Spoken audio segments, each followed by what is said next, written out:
Situation బాగానే ఉన్నది. ఒక కాంగ్రెస్ గెలుస్తుంది కానీ క్యాండిడేట్ బట్టి ఉంటుంది.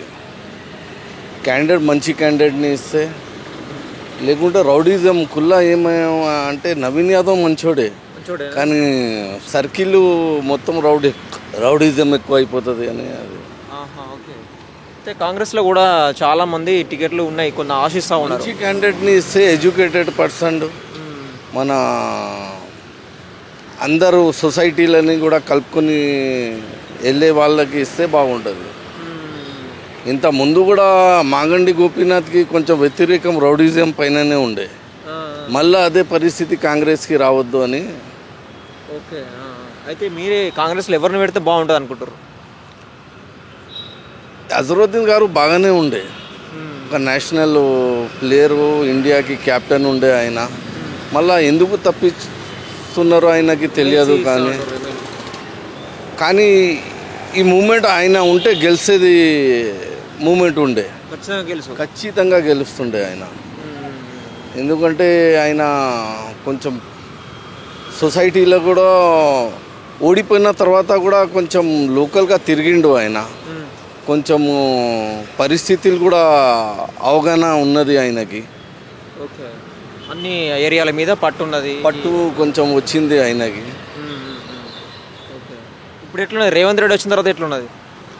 బాగానే ఉన్నది. కొన్ని స్కీమ్లు అమలు చేయాలి.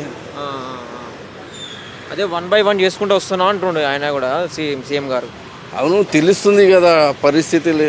మొన్న కల్వకుంట కవిత కూడా అది బయట పెట్టింది, తెలిసింది. ఇంత పెద్ద స్కామ్లు జరిగింది అని మేము కూడా అనుకోలే. ఇన్ని వేల కోట్ల స్కామ్లు చేయడం, హరీష్ రావు ఇంకా సంతోష్ రావు పేరు రావడం.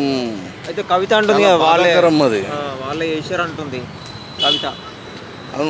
ఇదే ఒకటి బయట వస్తుంది. ఇంత అవినీతి జరిగింది తెలంగాణలో అంటే దానికోసం మా ఉద్యమకారులు ఇంకా స్టూడెంట్లు వాళ్ళు దీనికోసము ఉద్యమాలు చేసి తెలంగాణ సాధించుకోలేదు.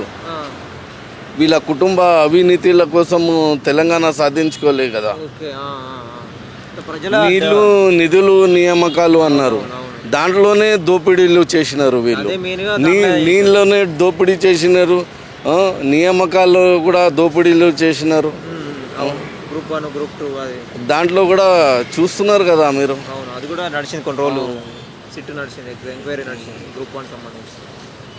సో ఎట్లా మరి ఇప్పుడు ఎలక్షన్ కూడా రాబోతూ ఉన్నాయి కదా, ఇప్పుడు మున్సిపల్ ఎలక్షన్లో కూడా కాంగ్రెస్ పరిస్థితి ఎట్లా ఉన్నది, బీజేపీ ఎట్లా ఉన్నది, బీఆర్ఎస్ ఎట్లా ఉన్నది? ఖచ్చితంగా ఈ Jubilee Hills constituency election effect compulsory జిహెచ్ఎంసీలో పడుతుంది. ఏ పార్టీకి పడే అవకాశం ఉంటుంది చూడాలి. ఇది నేను చెప్తున్నా కదా, క్యాండిడేట్ బట్టి ఉంటుంది. ఎందుకంటే మేము సొసైటీలలో, కాలనీస్లలో పీస్ కోరుకుంటాం. పీస్ ఉండాలి అని కోరుకుంటాం.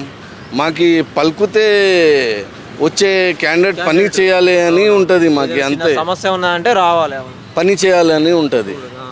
ఇంకా క్యాండిడేట్ దగ్గర వెళ్ళడానికి కూడా భయం ఉండేలాగా పరిస్థితి రావద్దు అని కోరుకుంటున్నాం మేము. అంతే, సమస్య తెలుసుకోవాలి ఫస్ట్, బస్ అంతే. మీ కార్పొరేటర్ ఎట్లా ఉండేవాళ్ళు మీకు అందుబాటులో? మా దగ్గర అయితే ప్రస్తుతం కార్పొరేటర్ లేరు, ఎంఐఎం ఆయన ఉండే చచ్చిపోయినారు. మరి ఎట్లా పనులు ఎన్ని రోజులు, 1 year అయిందా చనిపోయి? 1 year to 1.5 year అవుతుంది. మరి ఎట్లా ఎవరు చూసుకుంటారు పనుల గురించి? బాగానే పనులు జిహెచ్ఎంసీ వర్క్ చేస్తుంది, కాంగ్రెస్ ప్రభుత్వం ఆఫీసర్స్ చేస్తున్నారు. చిన్న పని ఉంటే కూడా కొంచెం ఏమంటే డీనిస్ ప్రాబ్లమే. మా ఇది మిడ్ లైన్ ఎదురుగా డీనిస్ ప్రాబ్లమే ఎక్కువ ఉంటుంది. మీ కాలనీ దగ్గర? మా కాలనీలోనే ఇది ఇంకేమున్నాయి డీనిస్ ప్రాబ్లమే. వేరేది ఇంకా ఒకటి గుడ్ థింగ్ ఏంటంటే ఈ ప్రభుత్వంలో ఎంత వాన కూడా పడితే కూడా కరెంట్ పోలే. ఇది ఒక ప్లస్ పాయింట్. ఇది గవర్నమెంట్ కరెంట్ ఉంటుంది, ఎంత వర్షమైనా పడితే కూడా. లేకుంటే చిన్న వర్షమైనా వస్తే కరెంటు తీసేస్తుండే. ఈ కాలంలో ఈ మధ్యలో తీయాలి కరెంట్. ఇది సీఎం బేస్ సీఎం అని.